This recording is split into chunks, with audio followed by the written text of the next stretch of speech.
Friends नमस्कार आपण मानक मोर चैनल इंडियन फ्लेवर को बहुत बहुत स्वागत जनाऊे।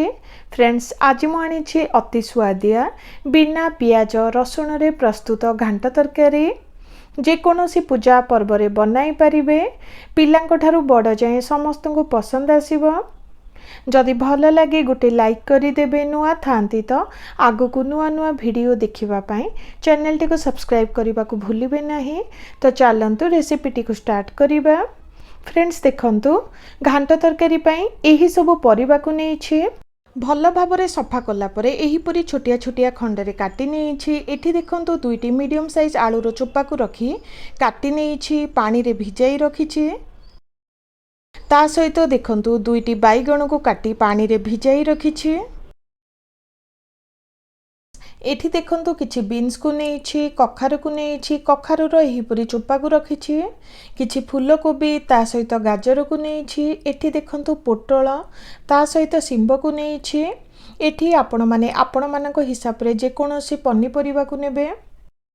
चना भितर देखंतु किछि धला मटर और कला चना को हल्का टिके लुण दे सिझाई नहीं। देखंतु अधिका नुहे हल्का टिके सिझाई नहीं।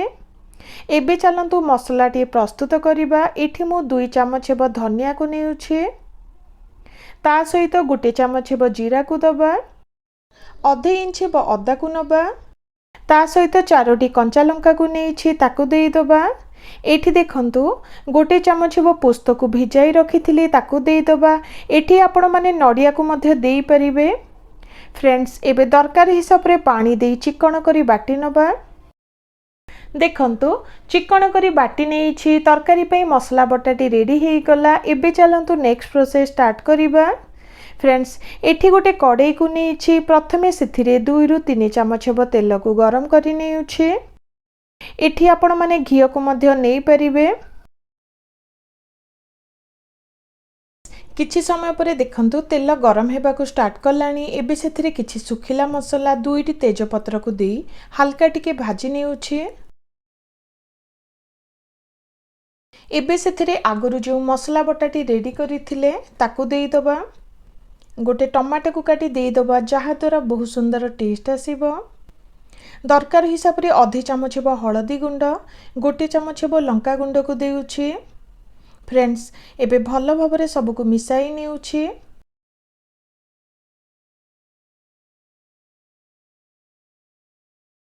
मसलाटी जेपरी न पड़े एठी मु अल्प टिके पानी को देउछि।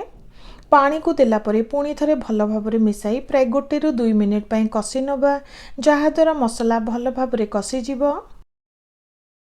फ्रेंड्स देखंतु मसला को हल्का टिके कसी नेछि।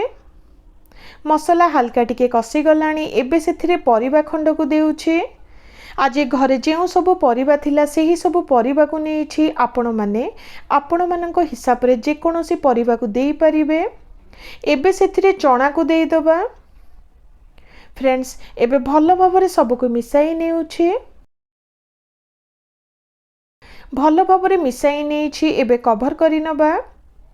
कवर करि नै प्राय 3 रु 4 मिनिट पई कसी नबा। देखंतु 3 रु 4 मिनिट पई कसी नेछि। मसला सह परिबा सब भल भाबरे सिझी गलानी। बहुत सुंदर बास्ना आसुछि। एबे सेथिरे पानी को दबा। फ्रेंड्स एठी मो दरकार हिसाब रे 1.5 ग्लास हेब गरम पानी को देउछि जहा द्वारा तरकारीटी शीघ्र होई जिवो ओ तार टेस्ट मध्ये आसी थाए। ता सहित स्वाद अनुसार एबे सेथिरे लूण को देई दबा।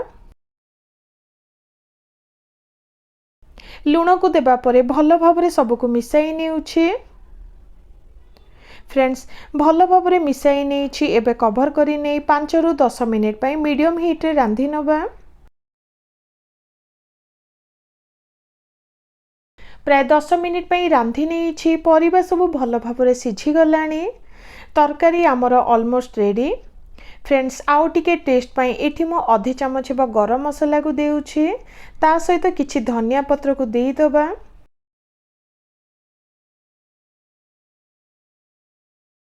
भल भाबरे मिसाइबा परे पुणी थरे कवर करिने प्राय 2 मिनिट पई रांधी नेउछि। ए भितरे चलंतु फुटण टिए प्रस्तुत करिबा। एठी देखंतु प्राय 1 चामच हेब घियो को गरम करि नेउछि। घी द्वारा बहुत सुंदर बास्ना और टेस्ट आसीबो। देखंतु घी टिके गरम हे आसिलानी। 3टी सुखिला लंका को दबा ता सहित 1 चामच हेबो पंचफुटण को देउछि। एबे हल्का टिके भाजी नबा। देखंतु हल्का टिके भाजी नेछि। एबे तरकारी रे देई दबा। तो फ्रेंड्स देखंतु वर्तमान आमर घांट तरकारी रेडी हो गला। देखा जेमिति खाइबा पई मध्य बहुत सुआदिया। निश्चित ट्राए करिवे। आशा करुछि आपण मानकु पसंद आसीबो। रहुछि नमस्कार।